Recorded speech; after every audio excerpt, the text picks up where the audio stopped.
Hey guys, welcome back to another episode of A to Z. You can't see what I'm waving at, but I'm out in the living room, which means the animals come to get affection, and I rub on them because I can't help it, and then their hair gets all in the air. So if you see me doing this, it's because there are tiny dog hairs in my way. But that's not what the show is about. This is the A to Z podcast, you guys. Welcome back.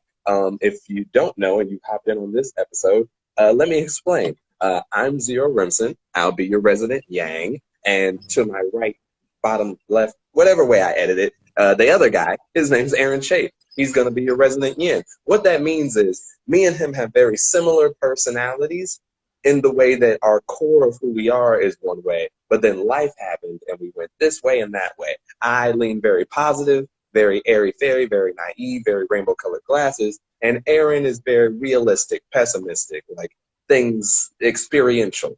And somewhere between us, we talk about things and stuff comes up. So today, we're talking about how Aaron's post, because you guys were here for Aaron talking about how, ironically, his Thanksgiving went really well and there was some improvement. But then shortly after, he informed me that something happened in his life and his mom started being his mom again. So go ahead, Aaron, inform the people. I'll be drinking grape Kool-Aid. Don't be racist. I I'm not gonna tell you exactly what I mean. You know exactly what happened. Yeah, I'm not gonna say it on this thing. I'll wait until the dust settles and I know exactly what's happening. got it. But essentially, I think it is fair for to say that the straw that has broken the camel's back should have been many years ago. But I think, and I don't think I've come to this decision hastily or anything like that, but when I leave, I am not speaking to her. I think that it is the healthiest thing for myself and everybody really if I never ever speak with her again. I Got it. have to interact with her again. I never have to look at her again. I never do For those anything. who need context, because if you're new here, he's talking about his mother, you guys. This is how Aaron speaks on his mom. He's going full cutoff because she's done something recently that, again, we won't get into, hmm but it's pretty much it's not okay on the front. So, I yeah, and understandable. before I go, doing that, before I go pressing the nuclear button when I leave, honestly, because you know what happened. That's Honestly, it. Zero, if I'm being crazy, and I know I expressed it in an aggressive way, but Yeah. like if I'm being unreasonable, please let me know. I'd let you know. And given now, to be fair, let us acknowledge parts of this. I'm getting the story from you, hmm so on a certain level, I'm buying that you're telling me the truth.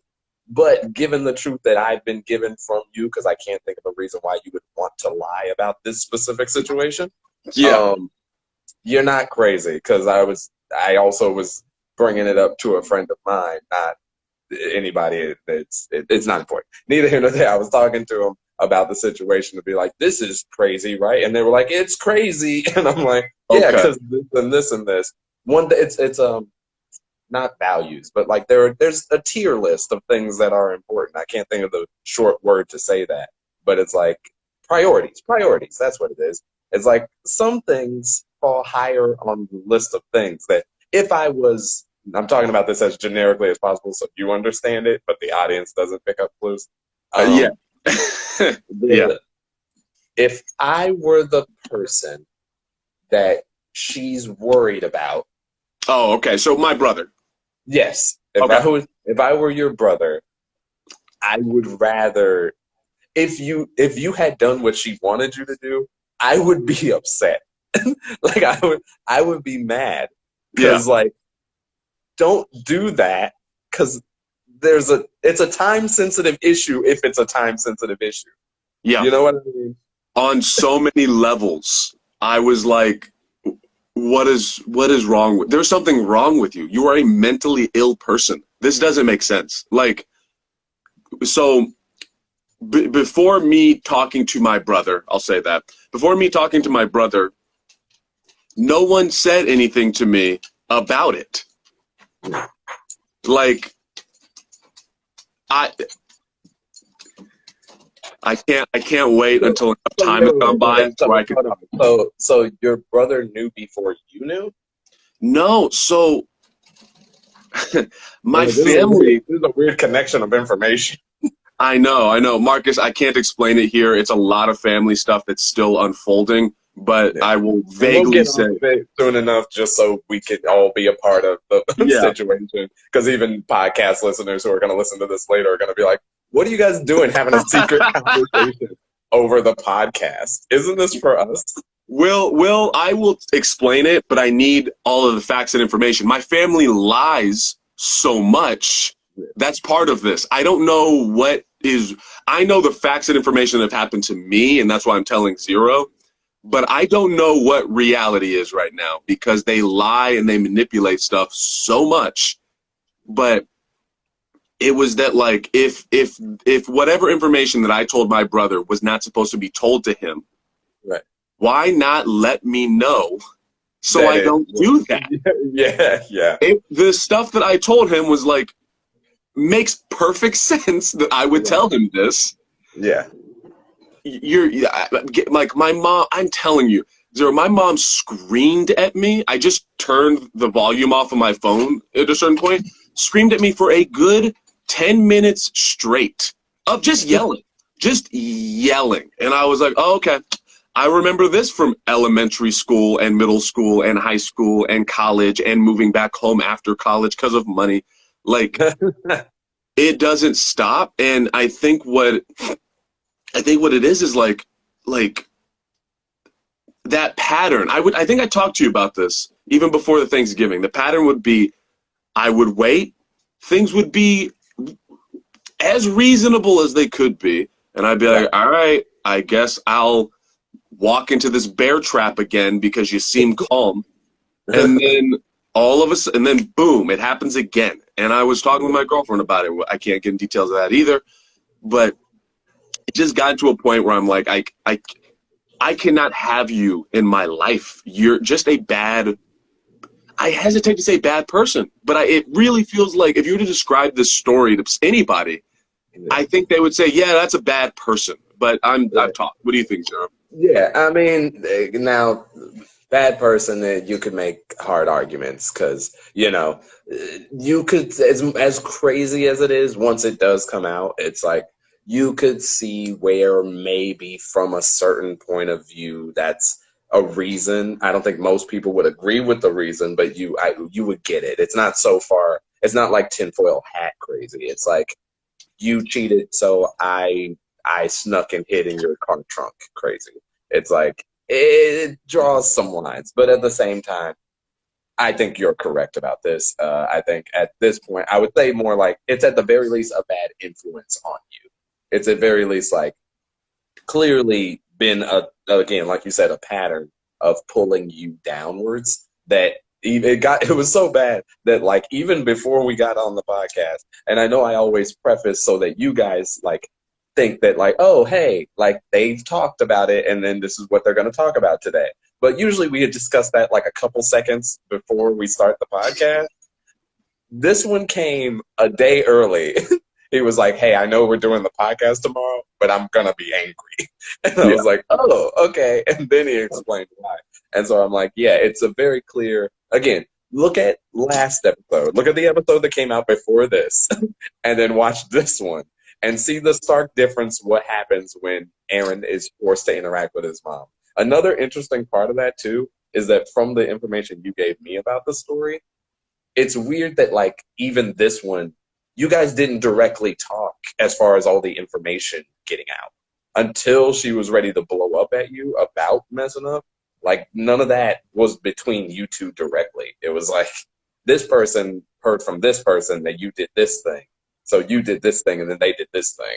That's the problem with my family as a whole, and I'm speaking specifically about the older people in my family. Mm-hmm. Younger people in my family, we are all busy trying to fucking survive. So we, like my cousins, my brothers, my sister, all of us, we're all busy doing our own thing. It's the old people in this particular part of the family that have a fucking problem. They just enjoy gossip and hiding things. And so I heard this from another member of my family who was just keeping me updated. Yeah. And then I'm like, I should let my brother know. That's important. Right. That's how this worked. Then my mom goes and starts screaming at that person, who then gets mad at me because of however she words things. She words things as if I'm the problem all the time. So then she's the one who's yelling at all these people. Then these people come back at me. This is what happened in college. I told you that about her calling the fucking dorms. No, this doesn't sound familiar. She apparently, I found this out years later. Apparently, when I was at the dorms, she was calling the dorms, harassing the people at the dorms. And they all know my name, so the dorm people are being weird with me because they're like, that's the guy whose mom's fucking crazy. So and they're like, it's his mom. He's clearly on her side. Yeah. So I've just, to wrap this up, I'll tell the details of what happened when the dust settles, because I really don't know what's real right now. And I would suggest people, if you're watching this first, go back 2 episodes, watch 2 episodes, and you'll literally see the pattern of my mom, where it's like, I'm on edge, I'm figuring out what the fuck's going on. Okay, she's calm right now. Oh, she did it again. She did some crazy shit again. So I was gonna, what's up? I was saying, all right. Oh, okay. So to wrap this up, I was going to give them, after Thanksgiving, I was like, you know what? I'll give them 2 months head notice before I go to Chicago. Now you're getting, they should be so lucky that they're getting a week. I'm giving them a week. So I'm leaving in a week. Say your goodbyes, because I'm done with this. I'm so done talking to you and having this bullshit happen over and over. The end. I'm actually, all things considered, I'm actually doing pretty well because I have like a healthy support around me. And my mom doesn't live with me. I don't have to see her, so I'm doing okay. All right. Well, that's good to hear. That, ladies and gentlemen, was called foreshadowing. You see, because later it'll be in another episode. Later, you'll remember this episode and you'll be like, oh, that's what he was talking about then. It'll be like that aha from the end of Inception, even though I don't even know at the end of Inception what it was, a dream, maybe. I don't know. Was it? Anywho, now talking about my things. So I have good, bad things. The good news is I purchased a speaker system. That's true. But I got a speaker system, and it's pretty dope. 2 problems. One, I got it as they started the second round of stay-at-home orders. So now it's like, yep, I got that for indoors. 2, I just learned that despite this thing having a freaking rolly, get over here. It has rolly wheels and this like suitcase-like thing that makes you think like, oh, you could take it anywhere. You still got to plug it into stuff. I thought it was wireless, and it really bums me out because this thing is dope. Like, hold on, I'm gonna show off a little bit and flex. This is welcome to my version of Crips. So like, this is the speaker system. It's got like rainbow lights, and like it blew. You heard the robot lady? She's like, Aaron. So that's light mode number 1.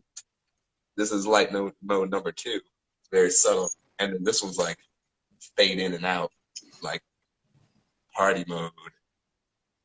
But my favorite thing isn't even the light system. My favorite thing is that, can you hear it? Can you hear me? Like through the speaker? Say it something again? Can you hear me? Yeah, yes. Okay. So my favorite thing that I'm loving about this thing is that it has an echo dial. So like there's me talking regular, which is like this. And then when I crank the echo up, it's like I got an echo. I can hear that. Yeah. And it makes everything sound a little doper. Because it's like, hey, everybody, we're going to party. I don't know. It makes me happy. And that's what's going on my side. I'm actually pretty stoked on it. The only problem is, again, it needs an electric outlet, and I gotta find one at the place that we've been doing open mics. Otherwise, it's just a giant black box. And that. When do you think, because I know we're going in the second, third, fifth, 20th round of stay at home, when do you think we'll go back to normal? And what I mean, because we'll never go back to normal, but like, when do you think we'll go back to, okay, everybody can be in the same room without fear of death? I think it's coming sooner rather than later, just because of the statistics on it. Like, more and more info is coming out about how, like, as much as it's spreading, like, it is spreading, and it spreads rapidly and it spreads hard. The problem is, then not problem, you can make an argument that, like, the survival rate is so high. So it's hard to make people continue to care about, like, your family and friends might die, when it's like nobody's dying. There's so few people that are dying from it that it just becomes like the common cold, like that thing that, like, we had a bunch of diseases that already existed that you could catch at all times, but we just kind of shook them off because, I mean, that's life. Where are you getting your news from? Google's. Okay. It's all over the place. Like, some people are like, it's super heavy. Other people's are like, it's not at all. Everyone's all over the place, and the super scientists who are on the high end of it are being so wishy-washy about the information whenever they want, because sometimes it's a certain type of mask you got to wear, sometimes it's distance that you got to do, sometimes it's touching an object, sometimes it's not touching an object, sometimes it's everyone's going to die, sometimes it's very specific people are going to die. So overall, I'm just the comedian who barely looks up information. So if you're going off of my information, then I would be, like, wary about that. But from what I've seen, and what if you look up the numbers as far as, like, who has actually died already, Right. and how many people have recovered from it, the recovery number is way higher. And also the death number is one of those things where it's like, they're counting a lot of stuff as COVID deaths that aren't COVID deaths.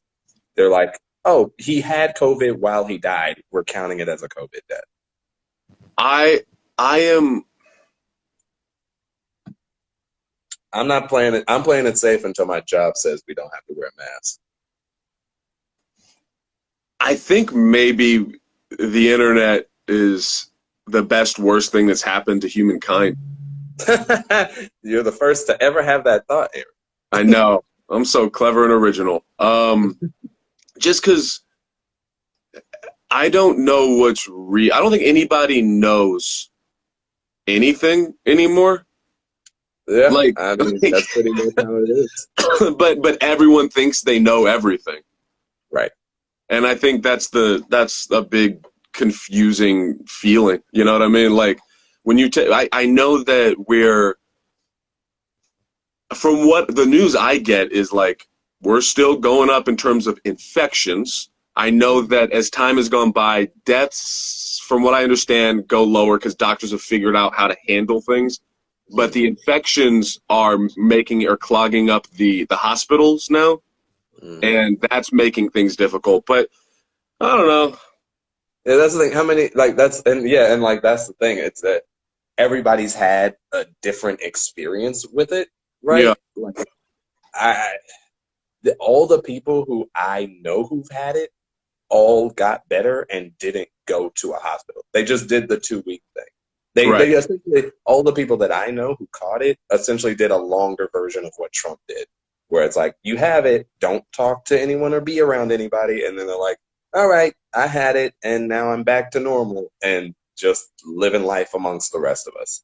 Whereas then I'll read a story on the internet that's like, no, this person got it, and they're dead now. And this person got it, and they went through a whole series of things, and they're dead now. And it's like, yeah, overall, if we knew, we would know, but we don't know. That's why everybody's so, like, some businesses are open, some businesses are closed. We are in shutdown, kind of, because the order came out like 2 days ago, I haven't seen anybody really stop going outside or going to work. Like there hasn't been a shift. Like you remember the first round where it was like, oh, we're all going inside, and then like the stores were empty, like stuff wasn't there. You could drive back and forth, and it was no problem. Like I see the same amount of people. I literally just went to go get groceries this morning, and it was like the same amount of people in the same 6 feet apart line. We were like down all the way wrapped into the electronic section.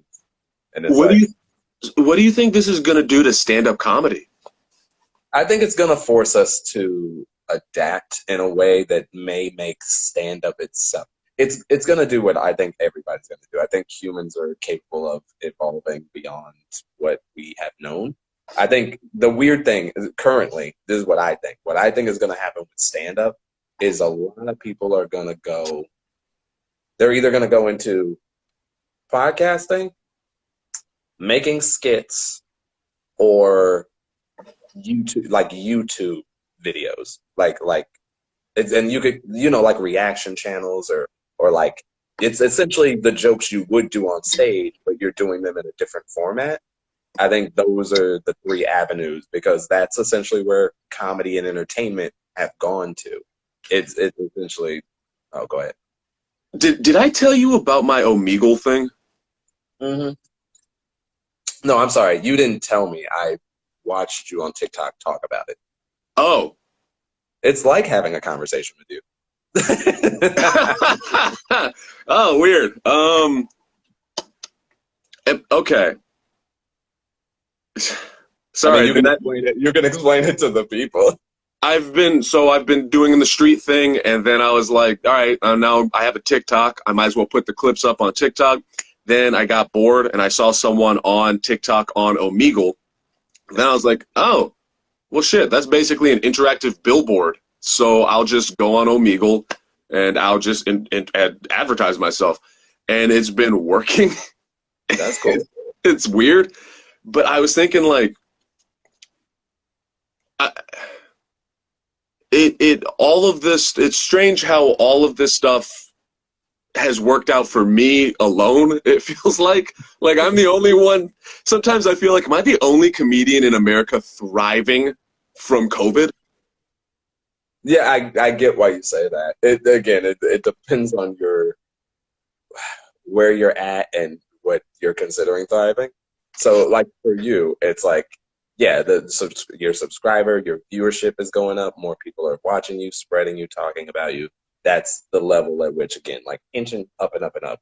Then there are other people who are like, it's not the immediate growth. I don't know. Again, have you watched Josh Rardo? No, how's he doing? They're also thriving. Like Nice. their stuff is popping off. Like it's not like, whoa, crazy, they got 1 million views, but like by the standard of comedians at our level, it's like, Yeah. it's definitely a like uphill climb, and the more they do it, the more legit they seem, and their production value is crazy. But like, and that's one lane. I've also seen, I can't remember who it was that started delving into like doing more skit stuff, and their stuff is also, it's not popping, but again, it's like everybody's trying to find their little niche within, like with our legs being essentially chopped off. Yeah. Where it's like, okay, here's another avenue. Sorry, go ahead. No, you're good, man. I'm the stand up itself is getting better. Like I can feel myself becoming, and I know we talk about this every now and again from the street. Like I can feel myself clicking and figuring out more things within stand up, to where if we ever go back to whatever the fuck is normal, I'll feel like, oh, this is better. I don't know. I'm all over the place because of what's happening in my life. Maybe I should shut up and listen. No, you're fine. I mean, again, you got stuff. This podcast is a dialogue, not a monologue. Even though I talk an awful lot, it's very. I mean, yeah. First of all, glad you feel that way. I'm like glad that it's making you feel more comfortable, and you're like recognizing, and things are clicking over, and the audiences are vibing with you more, I assume. And like all of it is going up and up. It's glad to see things working, and especially when you made the change from like, I'm doing it for the crew to like, I'm doing it for me, and that the doing it for you it's helping you in a lot of ways. For where was I going with that? Yeah, I mean, I don't think you're the only one like thriving, as it were. I think it's just everybody's thriving in their own specific way. Like, yeah, you doing Omegle is probably like that's special to you. You doing street stand up is kind of special to you, and Mm, it's like those are the things that you're doing. So you're looking at your lane, and because nobody at our level is in those lanes, you're not right. really looking at it. But if you look at people like man, I know the open mic that everybody keeps talking about, Joe Beltran. When Yeah. you look at like Joe Beltran, even though the COVID and all that stuff has constantly been like hitting them, and like they had to shut down for a while, and they opened back up, and they shut down for a while. Like everybody, like there's a good portion of people I know who like go to that mic, and he consistently has an audience, and Yeah. so like he's driving in that more like back to the roots of it, you know? Yeah. I think I've been completely isolated. Like, Yeah. are you missing people? Do you miss people? Do I miss people? I feel like I still interact with the people. That's the thing about me. I'm a lot like, you know how like there was the world before where people who worked like a regular job and then stay at home, quarantine, all that stuff, changed their life to being a stay at home worker. My lifestyle was like somebody who already had a job that was like stay at home, except that's my social life. The only thing that changed is that I can't go to the club. And yeah, that sucks. But I still got Tinder and Bumble and OkCupid, which is essentially like what I was doing there besides dancing. And so like I'm good. The people that I want to talk to and that I hang out with, I make sure to do that with. And the few that like slip through the cracks, it's like I know I could reach out to them at any time, but they're probably dealing with their own stuff, so I'm not worried Yeah. about it. I guess I've right now I was thinking, what did I do? I got to see Damani and Gil. Hmm. And on the way to see them, as I was driving, I was feeling anxiety. I Weird. was like, yeah, because I didn't know who was going to be there. Or didn't know what exactly was going to happen. Was But it as I just was like driving, a chill or like yeah, was it just, what's up? I was just saying like was it an event type thing or was it just hanging out as friends? Just hanging out as friends. Huh.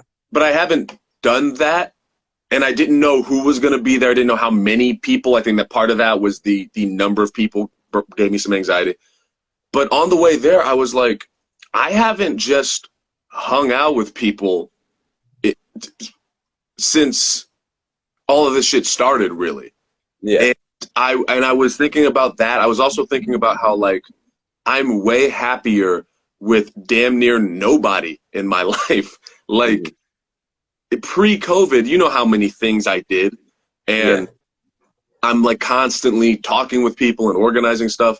I don't talk to any. I talk to like 4 or 5 people now. Yeah. Don't really interact with anybody, and I feel so much happier. I don't Yeah. know. It's interesting. I never thought about it, but yeah, I also keep my circles pretty tight. Like I interact with those that reach out to me for the most part, which has its detriments for sure. But like it definitely it minimizes it's like this is gonna sound like a very robotic way to think about like friendship or relationships, but it becomes very like you could be an employee at a job and have the responsibilities that you have to deal with at that level, or you could be like the boss at a job and everybody thinks they want to be the boss. But the boss's problems are like everybody's problems are your problems and your problems. Whereas if you're just an employee, you just got to worry about you, just getting to work on time and doing your job. That's it.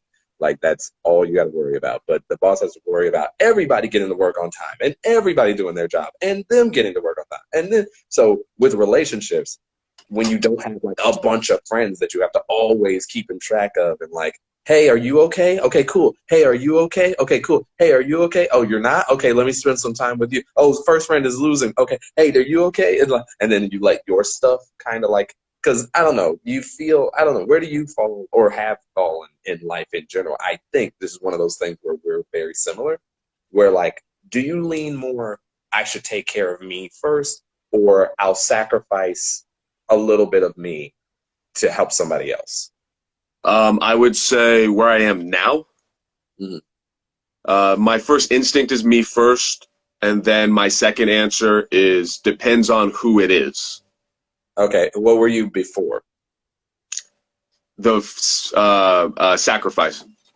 Yeah. See, I fall in sacrifice. I fall in my innate nature is like I'll take a step back so you can be okay. But that's because I fall in the law of what they call abundance, where like to me it's like I'm so good, like I'm so chilling that for me to be like no to you is like it's like a rich guy stepping on somebody. It's like I don't need to do that. It's like my cup runneth over. So like you go forward, I'll be here, which does again have its detriments. Like self-sacrifice does come at a sacrifice of yourself. Yeah. So it does have its drawbacks, but at the same time, again, when I'm chilling on it, I'm chilling on it. And it's definitely not a lifestyle for everybody because again, if you do it with the wrong people, I mean, you've seen what happens. And so it is what it is. But yeah, I forgot where I was going with that thought. Yeah, I don't know. I think I'm so interested in seeing when the dust settles of not even just the shit that I was dealing with because I use that same idiom. I think anecdote. Use that same anecdote, but sorry. Do you remember VH1's I Love the 90s, I Love the 80s? Yes. I can't wait for this to be done and enough time to go by and see. I remember 2020, and then there's, right. They get Rob Lowe or whatever to make bad jokes. Yeah. I don't feel like it seems like we are so close to this crazy elephant that it's just going to take, what up, doe, fellas from Detroit? Hey! So this is Omegle shit right now. Dude, oh, okay. I have talked to people all over the world. And most of the people that fuck with me. You sound so old. Like you just discovered the internet.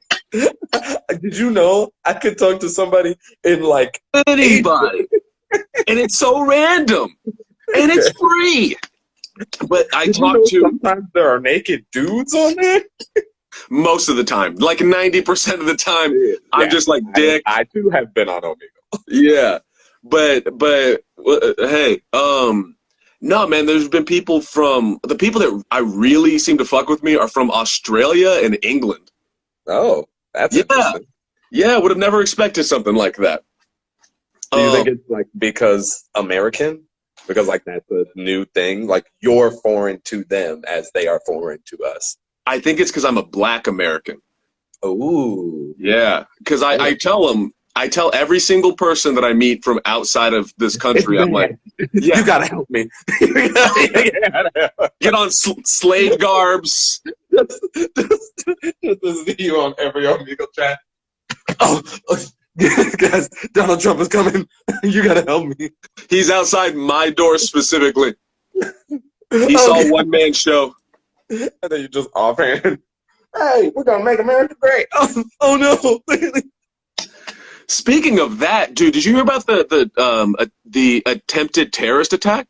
No. What's that? Apparently, someone went into some sort of democratic building with. They said they had a bomb in a suitcase, and they wrote out a political manifesto. Oh, I'm interested. I think we're going to see a lot of that after. No one died. I think we're going to see a lot of that after. That shouldn't sound disappointed. I think we're going to see a lot of that after Biden's sworn in. A lot more like... I think that's a dangerous game for them to play, knowing who our runner-up is. Ooh. That's what I was just thinking that in Target. I was like, it's a joke. Let me super preface this, FBI or whoever thinks this is serious. This is a bit that came into my head. Oh, God. Like, yeah, we won the Democratic. We beat out Trump. All right, cool. Now we got to move on to phase 2. How do we get rid of Biden? Dude, isn't Kamala all about locking people up? Oh, that's her main. Yeah, that's people's main gripe with her is that she's put a lot of innocent black men in jail, and that it's not good for her either. But that door open, it just. Get it in there. Get it in there, baby. She's going to work for somebody. She's Oh, shit. do something. But anyway, this one's all over the place, Zero. Listen, man, sometimes it gets a little chaotic. Yeah. Well, yeah, no, I've been talking to people from other countries. I don't think I've met one person from another country that wasn't like, fuck Trump. Really? Really. In America, it goes back and forth, but in other countries consistently, they're all up like don't like him. That's interesting. I mean, it makes a lot of sense, but Yeah. like it's very interesting that there wouldn't be like one. Yeah, they need to fix that, and I think that's the guy. You know? Not none of that I've met. And that makes me feel weirdly comfortable. Like the idea that if whenever things can open up more, shit really hit the fan, like I could leave to another country and they would take care of it. Yeah. I don't know if you noticed this or not. I don't think people acknowledge just how close we were to having a real dictatorship. I see why you say that. Okay. I disagree on some levels, but I see why you say that. My reason for saying that is luckily our checks and balances and we had just worked out and we had just enough people, even Republicans, that were like, we can't, no. Yeah. But because he had already eroded any sense of trust in reality, the government, anybody but him, which was his people. Yeah. If he had maybe, I mean, I don't know how it works exactly. It's a web of stuff. But if he had more dirty Republicans. He froze. The government said he can't have him talking about that, man. Shut it down. Am I frozen? You were for a second. You're back. But, that does explain the red dot that was on my head earlier. I haven't told you guys on the podcast, but like essentially me and Dro were like hanging out just talking one day on a day off where I got off early and I was just talking in my living room and then like Dro was like, "Hey, you want to move?" And I was like, "Okay." And then I moved out of the way. Like he was like, "You want to move out of the way?" And I was like, "Okay." And he was like, "Yeah, there was a red dot on your forehead." And I was like, "What?" And then like, "That's how you tell me?" Like, you wanna just scooch out of the way and whatnot. Hey, move. but yeah, then he was like, "We're not important enough." I'm like, "I agree. I'm not important enough to try to assassinate yet." We'll get there. What's up, Timothy? Hey, couldn't get that first one. He got 588231. That's how many Timothys came before he got it. Is that clone version of Timothy? Maybe. Fuck, sorry. I'm like, Spacey. again, I'm keeping it together and like I'm okay. It's just yesterday was so crazy. Yeah. So I think I'm just trying to, I don't know, mentally keep it together. I feel bad for whoever our audience is that's listening because I'm sure they're very confused. I think they're fine. They've seen enough. If they're at this point, they've either seen enough episodes to understand it, or they're jumping in and going, "Huh, that's interesting. Maybe I should look at this." Either way, no news is bad news. That's not it. Publicity. No publicity is bad publicity. No news is bad news. I haven't seen any bad news all 2020. That's very rainbow-colored glasses. Now, Drew, what? You want to explain yourself? You want to, just for those who are not going to see this later, in the chat, Drew put 3 emojis that you all might notice in order. Stick out tongue emoji, water droplet emoji, peach emoji. For those of you who are old people like Aaron, that is the combination of emojis that means you're thirsty for butt. Now, is that what it means? That's what it means, because the peach emoji is the emoji people use for butt. The liquid emoji is pretty much like cum droplets, and the sticking out tongues is just a way to be nasty about it. Wait, Zero, you're allowed to say cum? Yes, cum is fine. But you But okay, what? Why? Why come? Why not ejaculation? I don't know. I'm not a robot. I'm not a meta. Well, I guess when a meta, again, it depends on the context. In the context of like explaining what those droplets are, you just okay. I'm 3 seconds away from putting you on the live stream. You get acting So, like you're not right off camera. You can get doxxed. Anywho, um, yeah, and if I was talking about like, let's say, like in the medical field or like an episode of CSI Miami or a crime scene, I'd probably say like, yeah, ejaculate because it's the more medical. It's more, but when I'm talking like casually, then it's cum or like fluid or like it depends on when I'm talking about it and how I'm talking about it. Sometimes it's very much a thing. Sometimes it's like that one's fine. all right, I will accept this. Um, That is acceptable to me. yes. Okay. Making a prediction. Okay. By summer, I think we'll have open mics again. Oh, by summer? Mm-hmm. Okay. I would agree with that. I would go You know what you're saying further. in sign language right now? What? Lesbian, Really? lesbian, gay. Why is this one gay? It's the letter G on your chin, the letter L right here. Ah, so you learned something on this podcast.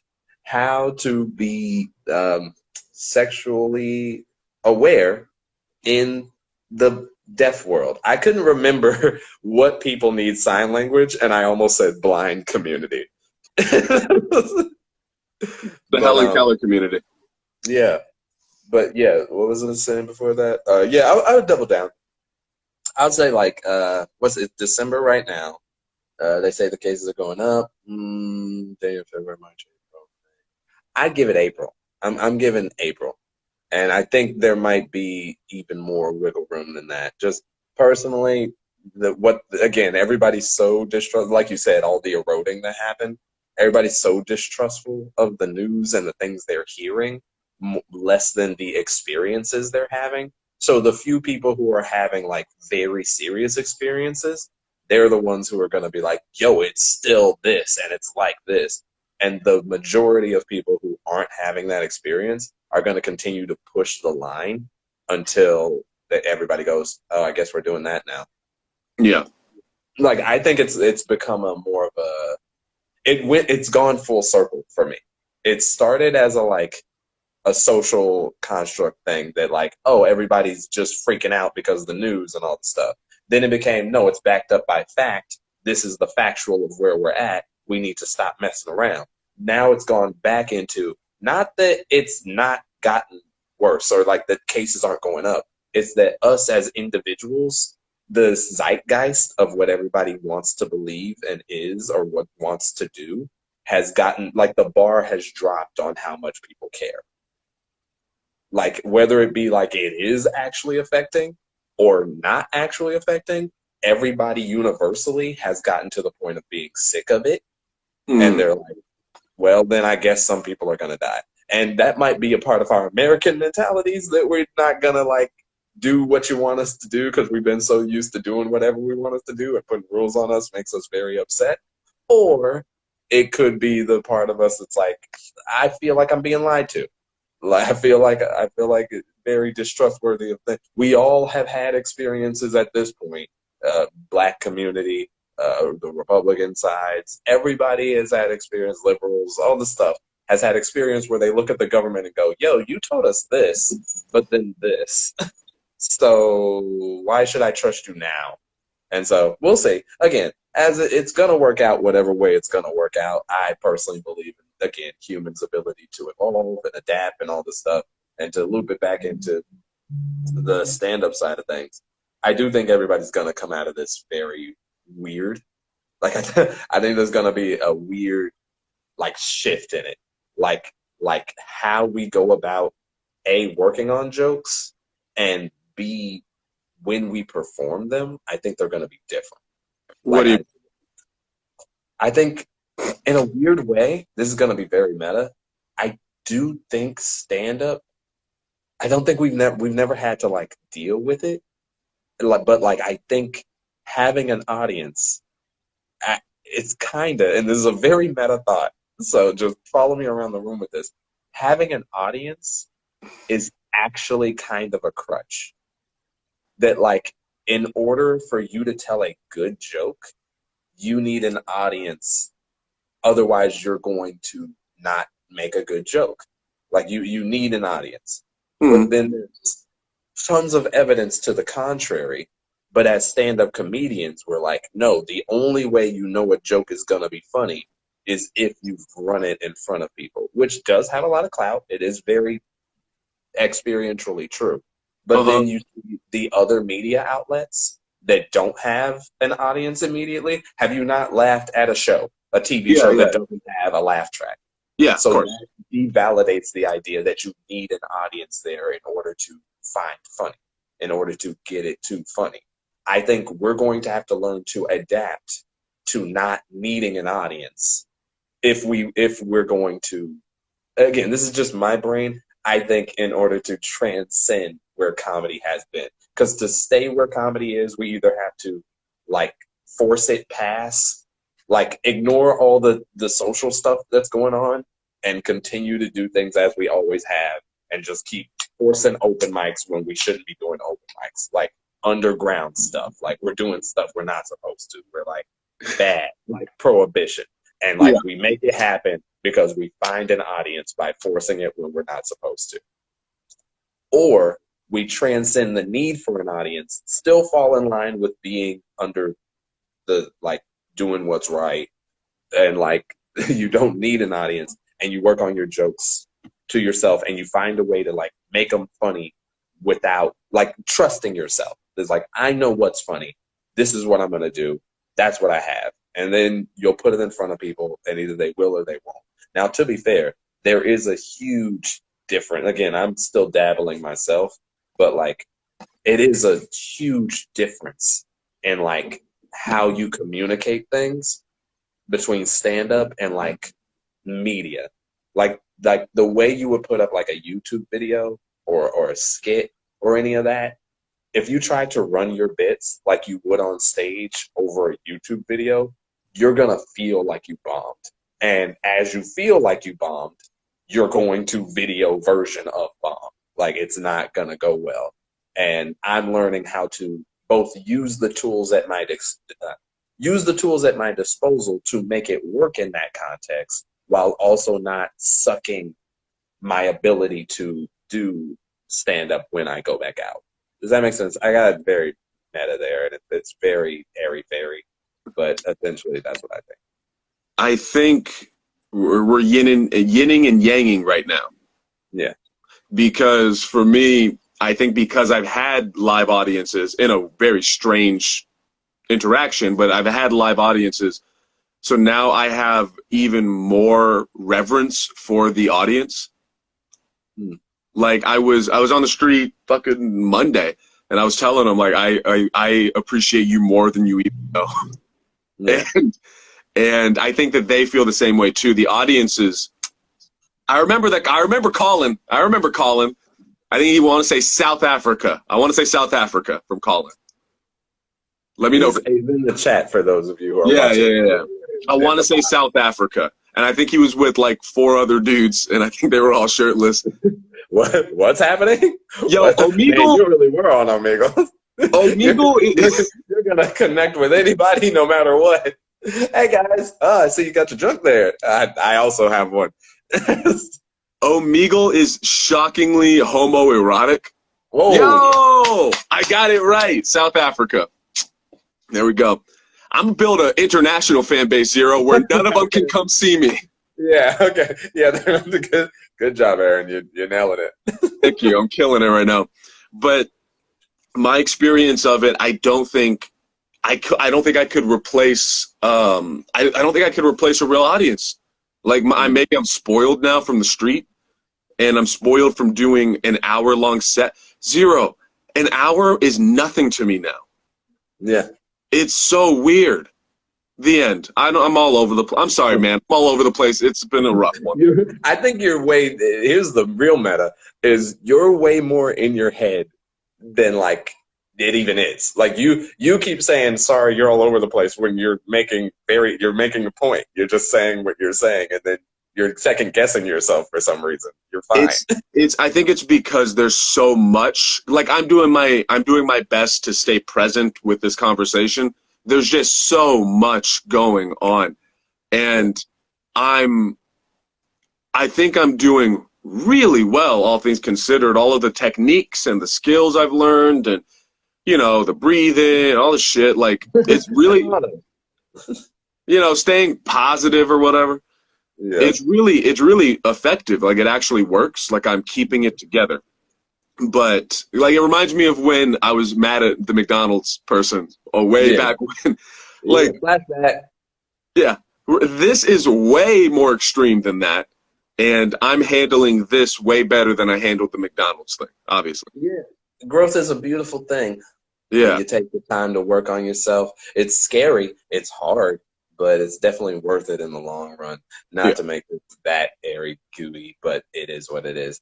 To wrap up, I'm sorry, do you have a final thought? My final thought is just that, like, all things considered, on a personal level, I think I'm doing really well. I'm actually impressed with myself. The end. That's good. Okay, that's great to hear. Well, on that note, we'll wrap it up, you guys. Thank you for watching another episode of A to Z. If you are here, if you weren't, we appreciate you for watching it later. To remind you guys, if you want to find us, Aaron Chase, guy over there, the guy who's been talking, you can find him at Aaron Chase 91 on TikTok and Instagram, and on YouTube you can find him on the Buddy System comedy page. That's also where this podcast is, which is probably where you're listening to it because it's the only place where it is. It's also he does a lot of other podcasts, the ACMM, Film Favorites, Night Guy and Baldy, a lot of great stuff. Me, I'm Zero Rimson. You can find me at @0_KR anime on Instagram, at @0_KR anime on TikTok. And you can also find me on YouTube if you just search Zero Rimson. I got stuff that I do there. But in the meantime, in the green time, we hope to see you next week. Hopefully Aaron will feel less in his head and better. And I will find a way to use my speaker that I like so much. So you guys, thanks for rocking with us again. We appreciate you. Laters.